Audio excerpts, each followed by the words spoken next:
defensive coordinator. Linebackers coach Andrew Thacker. We'll open it right up for questions for Coach Thacker. Kelly, we'll start with you. Obviously, you've had plenty of experience preparing for the various versions of Duke here and at your previous stop. Just kind of what do you see from them on tape, and what kind of concerns you, I guess?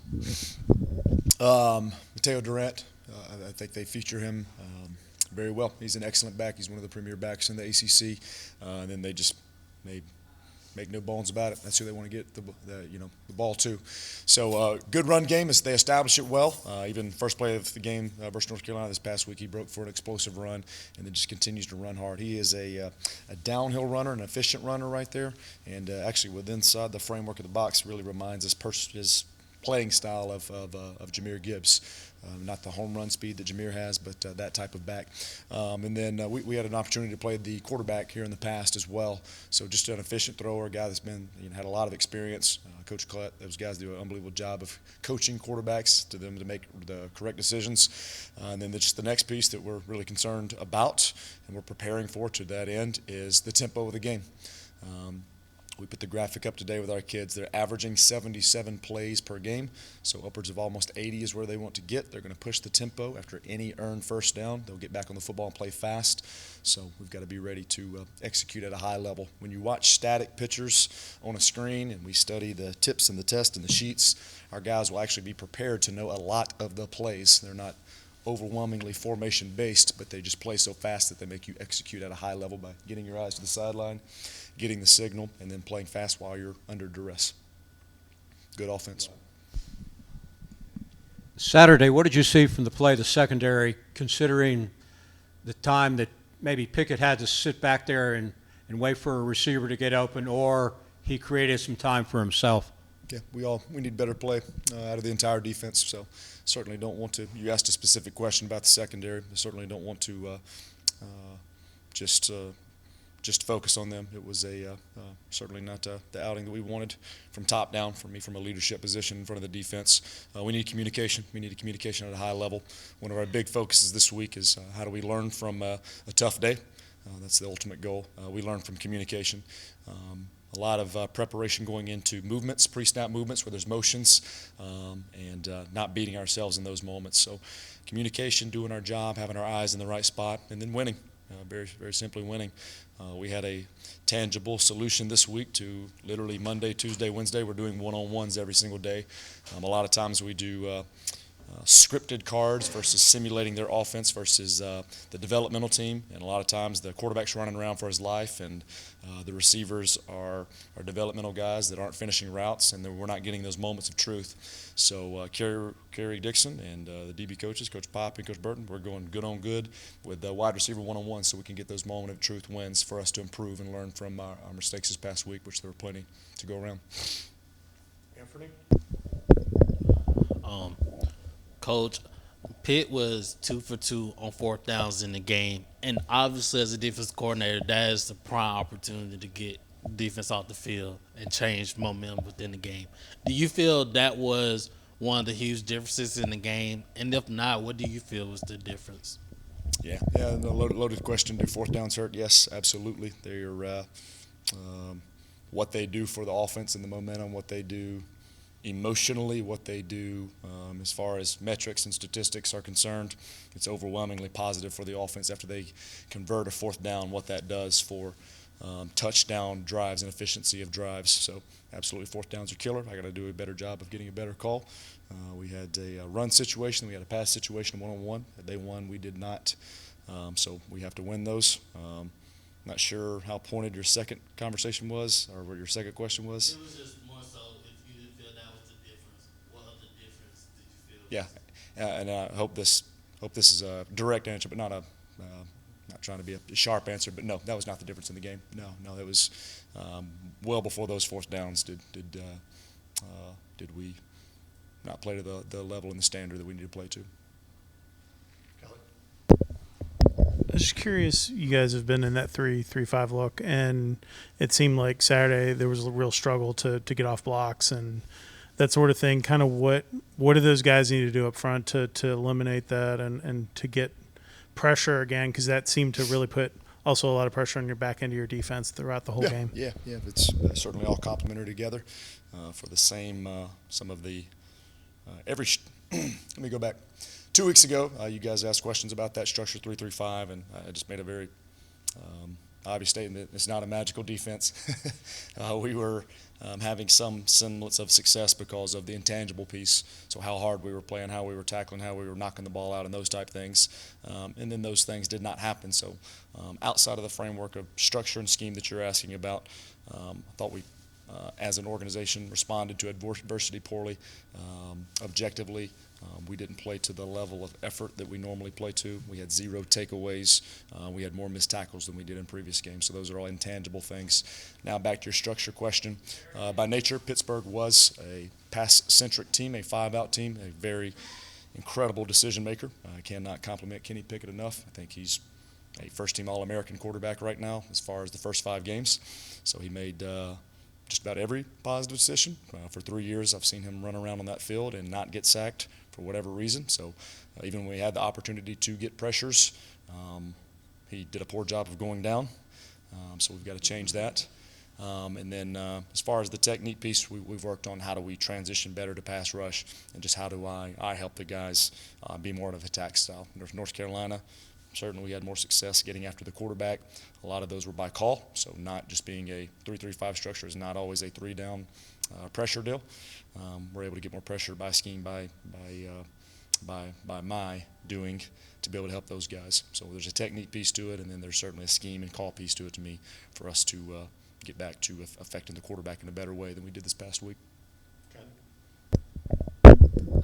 You mentioned, Coach Jeff mentioned it about just not responding well to adversity, and I guess first, kind of, how did that manifest itself? You mentioned the missed tackles. Was it effort, or kind of guys getting out of, just not being as dialed in? And then secondly, I was wondering if did that kind of catch you by surprise, just given experience put in the back end and the chemistry this team has? If you would have thought, and Jim, just let me be very clear that I'm in the position to have a platform to be the leader of the defense on good days and on bad days. So take the culpabilities on me for sure. But as a defense, we did not respond well to adversity. And then you asked, how did it manifest itself? One of the things that I wish that would have happened, we'd have stayed together better. So football is not big. We're not making it bigger than what it is. Yeah, we understand it's a game. It's a very important game for us. It's a livelihood game for us in this profession. But it's also a microcosm. And in that microcosm of that game right there, we failed to respond to adversity, just like when life does that to us. So we didn't stay together, and it manifested itself in the intangible things, the way that how hard we played, the effort with which we played with, not doing our assignment, pressing, not doing our job. That happens with defense. You get behind, you want to be the one to make the play, you want to be the one that gets you back into the game.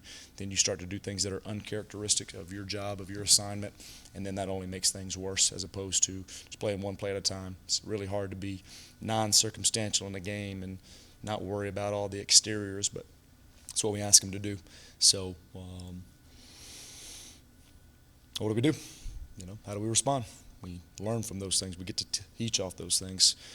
Wesley Walker gave the thought of the day with your boy, which is something we do on the daily here in the defensive room. We actually meet right here in this spot every single day. I say, dark side on me, dark side on 3, 1, 2, 3, dark side. And then we go thought of the day with your boy. And Wesley Walker gave the thought of the day. And it was amazing how much trust we had built up in this room in the defense and culture that we had built, and the way that we vibed together and the energy we had and the same feeling we had in North Carolina.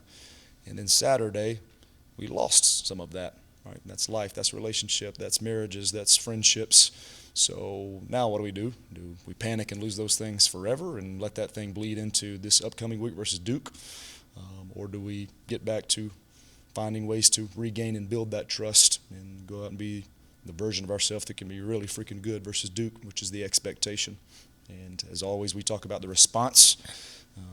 Certainly Michelle's job to ask about Pittsburgh, but we talk about the response, and we've had how are the kids responding? We went out on Monday and Tuesday practice and had an excellent Monday and Tuesday practice. So that's how they responded, and that's what we're asking them to do, and that's where they are regaining a level of maturity. Whatever immaturity we showed as an organization, me as a leader, us as a defense, they're regaining maturity. They're regaining trust in this room by the way that they conform. They are performing the last 2 days, and that's how we've got to judge each other now. Time for one or two last ones. We'll go Rod and then Kelly to finish us up. Your linebackers have been the leading tacklers, and I believe that's what you're looking for. What about a couple of guys that are backing them up, Knight and Tatum? How are they progressing with their game? Excellent. Yeah, having great weeks of preparation. Outside of that, kind of late in the North Carolina game, it's been a season where it's like every single drive feels like it's such a critical and important drive. So I have such trust in Charlie Thomas and AC Lee and Jaquez Jackson because of how many downs they've played, and for big portions of this season they're performing at a high level and getting production. But Trinelius Tatum is going to be a baller. You can quote me on that one. He is absolutely a hit in terms of recruiting, just a true freshman that's learning now under Ace Lee's wing, how to be a Mike linebacker, how to be a communicator, how to handle his business, how to prepare for a week, and he's going to be special. He's talented right now. He's just developing as a true freshman. Demetrius Knight is the energy he brings to the room, the special teams performance he's had over the past couple of years, and then just he only got to play on Saturday, but he's always ready to go. His role will increase because of the way he handles everything. And then the other one, I want to make sure that he's had 6 to 8, 10 snaps each game is Caleb Edwards, who's also another true freshman, is backing up Charlie Thomas as well, and popped up in there and gave us 8 reps, and 7 of the 8 were positive reps and 2 tackles and 8 reps. So that's 2 true freshmen that's backing up those positions, and then Demetrius Knight, who's adding a lot of value. All 3 of those guys have roles on special teams as well, and God forbid something happens to those front 3, we're ready to have depth at that position, and really proud of those guys. Kelly, one more episode. Yeah, in reality, you guys have played really well on defense in the first 4 games, particularly defending the full field. I guess, what's the frustration level like when you have a game like Pitt after being so consistent?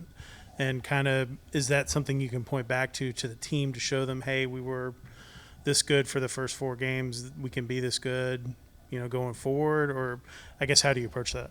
Yeah, I'm really just saying yes to your question, the way that you framed the question. We had built a lot of confidence in who we were and the identity we had built in the first 4 games. It wasn't perfect. We had bad series in there, but we had a strong identity, and we're proud of a lot of what we did. And in the other token, we weren't very proud of what we did on Saturday. So you use the word frustration, you use the word anger. Yeah, those emotions are there. It's just how do you channel those?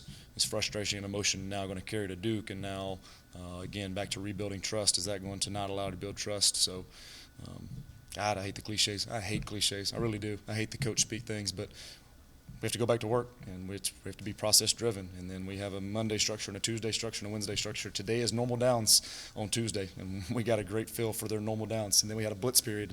These are the blitzes versus these formations. And then we went to short yardage, and then we went to goal line. Tomorrow's third down. Tomorrow's red zone. Those are all things that we need to improve on. So the guys are locked in. They're dialed in. And do they care? Absolutely they care. Do they hurt? Are they embarrassed? Were they frustrated after loss? Yes. But if you come to our practice today, which you guys get to come to the front end, you don't know those things. And that's what's special about what you get to do to teach these young men. That's what's special about what we get to do as adults, to not make us sulk and respond to adversity in the wrong way. And it's a cool microcosm for life. It really is. But these young men are awesome. We're ready to go. So how do we move forward? We channel all that energy into Duke, and I hope that frustration and that anger and that we've got a little bit pissed off at us, I hope that that's reflective in the way that we play on Saturday and how hard we play and the energy with which we play with and the violence with which we play in. Not the composure, but the energy with which we play with.